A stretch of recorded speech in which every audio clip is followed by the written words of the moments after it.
folks, welcome to my channel. And there goes my dog because it is the evening and my neighbors are coming home.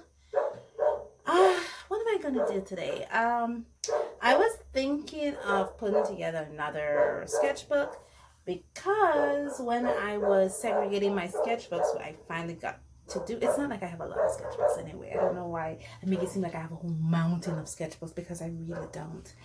But while I was going through my sketchbook, I noticed that I have this sketchbook here. This is also a basic sketchbook, but it's actually a basic sketch pad.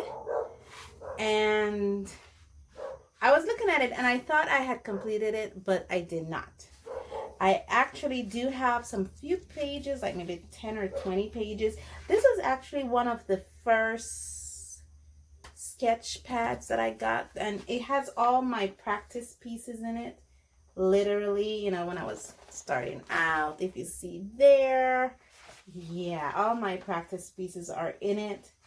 And so I was looking at it and I was like, it has a few pages. It's actually a pad. So I was thinking of taking out the pages that are good and, oh gosh, she's making noise now, and put them in a sketchbook, but I'm not ready to, and for another sketchbook right now. So since I'm not ready for another sketchbook right now, I'm just going to put this into the pile where I have all my completed sketchbooks. And today I'm thinking that I want to show you the little pile of completed sketchbooks that I have. And they're right here. Right here. See, it's a small little thing. This is all completed sketchbooks. And here's another basic sketchbook. We have a lot of basic sketchbooks here in this country. And again, these are, you know, when I first got into art, this is where I learned how to do a lot of stuff. So it was really good in developing my style, in developing light and shadow. And it is also good in trying to figure out what type of medium you want. Now with these basic sketchbooks, here's another one. Now with these basic sketchbooks, they are not necessarily for persons who want to do markers. It doesn't work well with markers. It doesn't work well with wet mediums. It's solely for graphite. Maybe coloring pencils, maybe, but definitely it's wonderful. It works wonders with graphite. Not so much ink work, but definitely graphite. Not so much ink work, but definitely graphite. It's very wonderful with graphite. And maybe that's the reason why I tend to lean more to graphite, because with these sketchbooks, because they're so good with graphite, I did a lot of practice with graphite. And there they go again. From the basic sketchbooks, I then upgraded to doing my own sketchbooks, and I got into watercolor.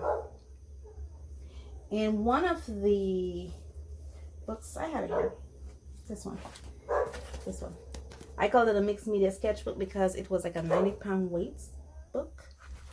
And I was able to, you know, do some watercolor in it. But again, this was not so good when it comes for coloring pencils. And for markers, it did have bleed through, so it wasn't really good for markers.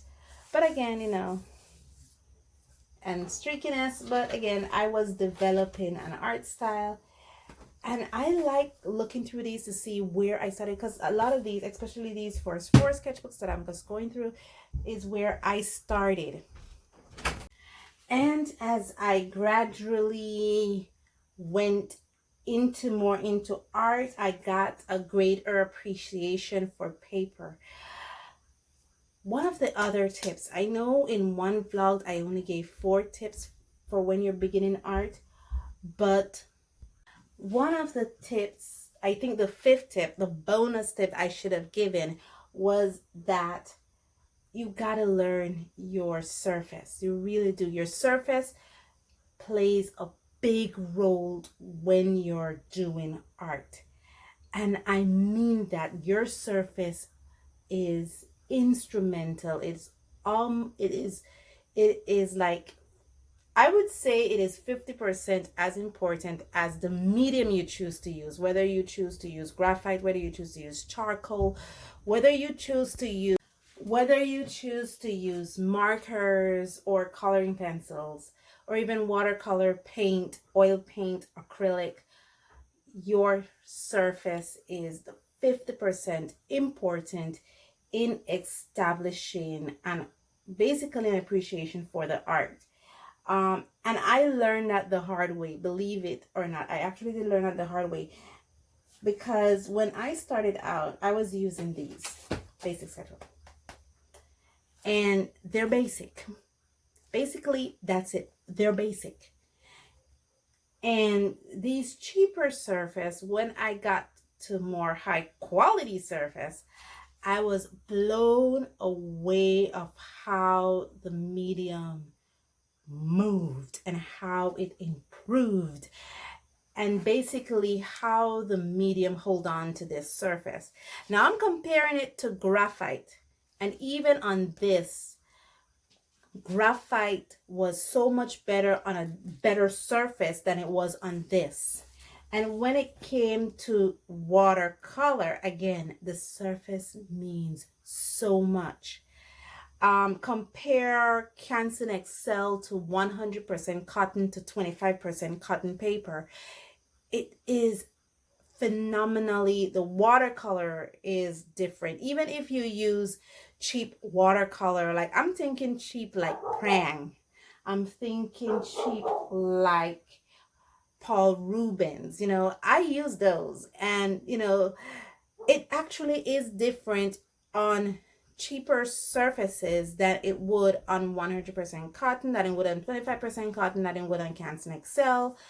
And markers are the same thing. For me, the markers move better when it's on marker paper versus the cardstock that I use. It absorbs better on marker paper than on cardstock. So the surface is a big role. It's 50% of how the medium works. And that is basically my fifth tip to you. Just learn your surface. And if you're working with cheaper stuff, there is nothing wrong with working cheaper surfaces. As you can see, I work with a bunch of them. But when you upgrade to higher quality surface, it gives you a greater appreciation how to work with cheaper surface, believe it or not. And that's basically it. This is my little Huevember 2019 sketchbook. And one of the things that I've learned how to do is I've learned how to put together my own sketchbooks. And that is very phenomenal. It is not phenomenal, but it's monumental, especially for someone like me where these surfaces may not be readily available. And I'm not talking about the student grade surface. I'm talking about higher quality surface like Arches, like Fabriano. And I'm just talking about watercolor. So, and you have other sketchbooks and stuff, and that are higher quality, like the Exer Sketcher, these other higher quality, or the Ilio sketchbook, so these are not readily available where I live. And what I do is that I usually buy my surfaces in large pads. So for instance, I buy the 25% Fabriano, 25% cotton Fabriano pad. I have that in a large pad, so when I need to practice, and I believe this sketchbook here was made from that. I think it was also made with watercolor pencils, if I'm not mistaken. And it was so different. It moved differently. And again, this is just me developing new art style. It moved differently. It worked differently than it would with the Canson Excel. And this is just the Huevember 2019. So how I normally do monthly challenge, or monthly challenge, I would make a sketchbook for that challenge. Like for instance, this is Huevember 2019, so only Huevember 2019 goes in here. I have another sketchbook that I just put together. I'm hoping I showed it in before I put on this video, is where I made for the February month challenge, developed by my friend over at A Quest to Art. And that sketchbook again is made specifically for that challenge, so it just gives me a better idea how to keep those sketches organized. And if I should do something like a practice sketch, I believe I have a sketchbook here where I do some practice sketch in now. Yes, over here. Sorry. This is the sketchbook that I use right now to do practice sketching. This I believe is Derwent. I actually found a Derwent sketchbook here in Belize.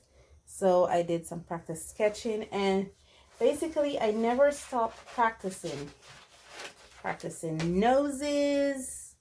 Yeah, I'm hoping to improve someday when it comes to my noses. And this one is where I'm trying to practice drawing from realism. So these images here were the actual images next to the items, and I was just drawing them and seeing how the light captured these images. For instance, I would draw this, and I think this is on my Instagram. I would draw the garlic, and I will see, using a single light, one of my lamps, and to see how the light captured this garlic, and to draw that. I believe I did the same thing with the egg. I don't think I put this one on my Instagram though. The same thing with the egg. There was a can. I looked at the can, see how the light captured the can, and then I started to do little figures. And that's what I'm saying. You know, do things like these. Draw the square, draw the rectangle, draw the cube, or the cubic. You know, to try to see how light capture them, and so that you can start drawing three-dimensionally. Again, these are some more drawing practices. I actually had a strawberry next to this one, so I was actually drawing a strawberry and seeing how the light reacts and capture the strawberry, how it moves around the strawberry, and see which one was light and which one was dark. And this again was graphite, because like I said, I do a lot of practice in graphite thanks to the basic sketchbook, which is really good with graphite sketches. And because I've worked with these, when I got to this, which is the Derwent Academic Sketchbook, which is a better grade paper than is on this one, I had a greater appreciation for this paper, because I'm so used to using this paper that when I got there, the pencil sketches were just better in here than in here. But don't get me wrong, I still use my basic sketchbook. I mean, you will see it all the time in, you know, you will always see it in from time to time in videos that I use. Especially, I use them a lot when it comes to thumbnailing. I think they're perfect for that, because I am not really going to put those art on that paper or that surface. It's just a thumbnail, or sometimes I will draw the what I need on in the basic sketchbook, and then trace over it to put it on the surface that I need to put on, which just works out more for me. So I'm hoping this vlog doesn't go too long, and I'm gonna end it here. But just so that, you know, just to learn how to work with surfaces. And that is my fifth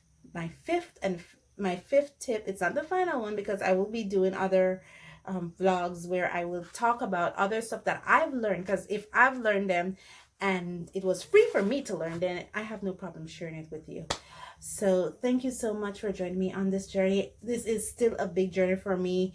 I may not have been at the starting point, but we're still going along this art journey together. Thank you so much for joining me, and as always, stay safe, stay blessed, and I'll see you in the next one. Bye.